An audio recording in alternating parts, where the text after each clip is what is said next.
Welcome back to another episode of Office Politics. I'm your host, Matthew Stevenson, in partnership with Dukascopy TV. Remember, if it happens in the office, we're here to discuss it. The email comes from somebody in Brazil, and it reads as follows. An American corporation has offered me a job, but I'm not American. Will it work?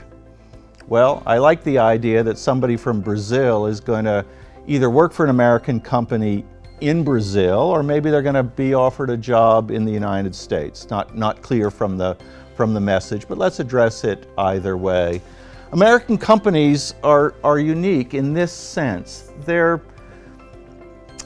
different in a social sense. Americans are joiners. Americans like to participate in group meetings. Americans like to gather for a drink after work. I think the Brazilian culture and the American culture share a lot in common. So I'm encouraged that you're used to Brazil, and I think you'll fit in very well with an American company.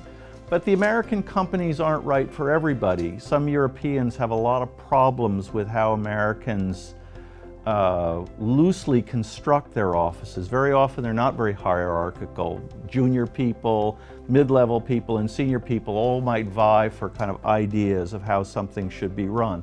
And that can be disconcerting.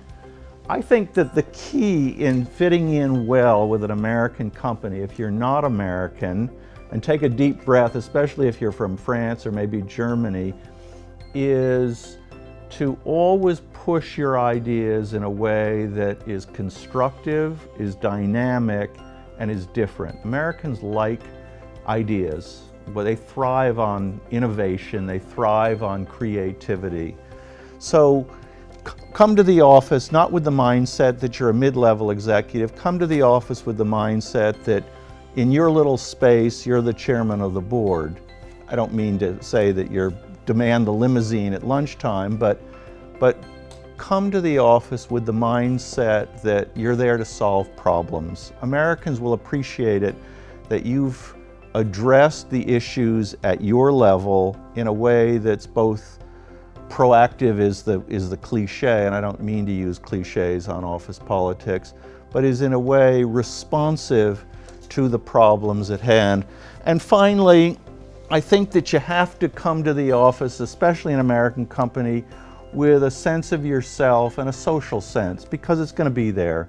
Americans are going to have Halloween parties, they're going to meet in conference rooms for drinks, they're going to wish their colleagues welcome and goodbye, maybe in a dizzying sense. So be prepared for the word socialism wasn't invented to describe office parties, but I suppose it conveys some of that. Well, that's all the time we have on this episode of Office Politics. I'm your host, Matthew Stevenson, in partnership with Dukascopy TV. Remember, if it happens in the office, we're here to discuss it.